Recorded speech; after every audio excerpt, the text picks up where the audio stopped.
এখানে আমরা আপনাদের সামনে তুলে ধরি ইসলামের আলো ছড়ানো গল্প, নবীজির জীবনের শিক্ষা আর ঈমান জাগানো বাস্তব ঘটনা। যদি এখনো সাবস্ক্রাইব করে না থাকেন তবে অনুগ্রহ করে সাবস্ক্রাইব করুন আর পাশের বেল আইকনটি প্রেস করে রাখুন, যাতে আল্লাহর বাণীর আলো সবার আগে আপনার কাছে পৌঁছে যায় ইনশাআল্লাহ। সেই সময় ছিল হিজরির ৬ষ্ঠ বর্ষ। নবী করিম সাল্লাল্লাহু আলাইহি সাল্লাম মদিনার বাইরে মরুপথ ধরে সফর করছিলেন। চারিদিকে অদ্ভুত এক নীরবতা নেমে এসেছিল। প্রহরের রোদে মরুর বালুর টিলা আগুনের মতো দাউ দাউ করে জ্বলছিল। বাতাসে তৃপ্ত বালুর গন্ধ ভাবছিল। খেজুর গাছগুলো দূরত্বে দাঁড়িয়ে থাকলেও তারা যেন ক্লান্ত, নিঃশব্দ, সবকিছু এক ধরনের কষ্টে নিমগ্ন। হঠাৎ আকাশের রং বদলালো। মুহূর্তের মধ্যে চারপাশে আলোকিত হয়ে উঠল, এমন করে যেন মেঘ ভেদ করে জ্বলন্ত অগ্নিগুণ মাটির ওপর নেমে এসেছে। আকাশ দিয়ে আগুনের গোলা ছুটে বেড়াচ্ছিল। দৃশ্যটি ছিল একেবারে ভয়াবহ। সাহাবায়ে একরাম সেই অলৌকিক আলোর উদ্দেশ্যে তাকিয়ে খুবই আতঙ্কিত হলেন। মনে হলো কোনো বিপদ নেমে এসেছে। কেউ শয়তানের ছত্রছায়া সন্দেহ করলো, কেউ ভাবলো হয়তো কোনো দৈত্য বা পরকালের শক্তি। তখন নবী করিম সাল্লাল্লাহু আলাইহি সাল্লাম শান্ত কণ্ঠে তাদের শান্ত করলেন।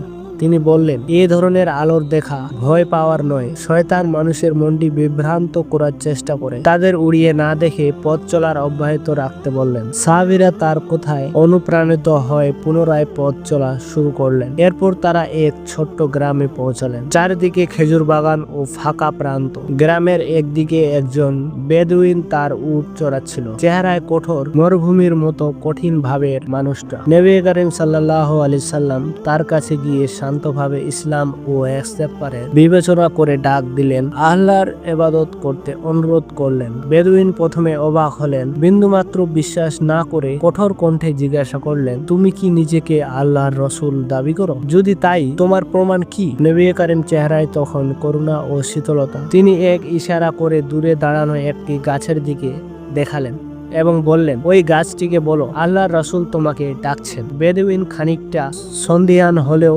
কৌতূহল তাকে টেনে নিল। গাছের কাছে গিয়ে উচ্চস্বরে বললেন, হে গাছ, তোমাকে আল্লাহর রসুল ডাকছেন। মরতেই চারপাশের বাতাস থমকে গেল, মাটি কেঁপে উঠল। গাছের শিকড়গুলো মাটি থেকে উঠে ধীরে ধীরে নবীর দিকে এগিয়ে আসতে লাগলো, যেন সম্মান আর শ্রদ্ধায় সেজদায় নামতে আসছে। গাছের দেহে যেন বালুর জোরে ঝরছিল, তবুও সে শক্তভাবে দুলে এগিয়ে এসে নবীজির সামনে দাঁড়ালো। এতটাই নম্র হলো যে মনে হলো সে সম্মান প্রদর্শনে সেজদা করলো। সাহাবারা বিস্ময়ে উঠে বলে উঠলেন, সুবহানাল্লাহ, আমরা সাক্ষ্য দিচ্ছি আল্লাহ ছাড়া অন্য কোনো মাবুদ নেই। আমরা স্বীকার করি মুহাম্মদ সাল্লাল্লাহু আলাইহি ওয়াসাল্লাম আল্লাহর বান্দা ও প্রেরিত রাসূল। নবী করিম সাল্লাল্লাহু আলাইহি সাল্লাম গাছটিকে শান্তভাবে স্পর্শ করলেন এবং আল্লাহর নামে বললেন, যে স্থান থেকে তুমি এসেছো সেখানে ফিরে যাও। আল্লাহর ইচ্ছায় গাছটি ধীরে ধীরে পুনরায় সেই স্থানে ফিরে গেল, ঠিক আগের মতো দাঁড়িয়ে গেল, যেন কিছুই ঘটেনি। বেদুইন প্লাবিত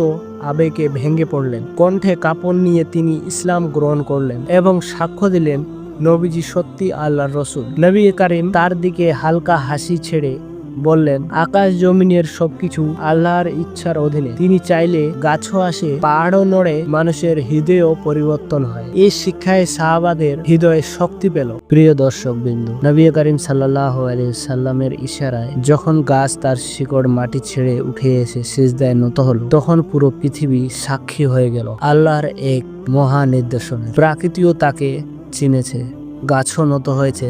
কিন্তু আজ প্রশ্ন, আমরা কি নবীজির আহ্বানে সাড়া দিই? আসুন আমরা সবাই সেই গাছের মতো বিনয় হই, নবীর প্রেমে পূর্ণ হই আর আল্লাহর আদেশে জীবন বদলে ফেলি। প্রিয় দর্শক, যদি গল্প আপনার হৃদয় ছুঁয়ে যায় তাহলে এখনই হাদিসের আলো ইউটিউব চ্যানেলটি সাবস্ক্রাইব করুন। আর এখানে আমরা তুলে ধরি নবীজির জীবন, ইসলামের আলো আর ঈমান জাগানো বাস্তব কাহিনী। পাশে থাকুন হাদিসের আলো এর সঙ্গে, ছড়িয়ে দিন ইসলামের আলো আপনার প্রতিটি প্রিয় মানুষের মাঝে। দেখা হবে ইনশাআল্লাহ পরবর্তী গল্পে।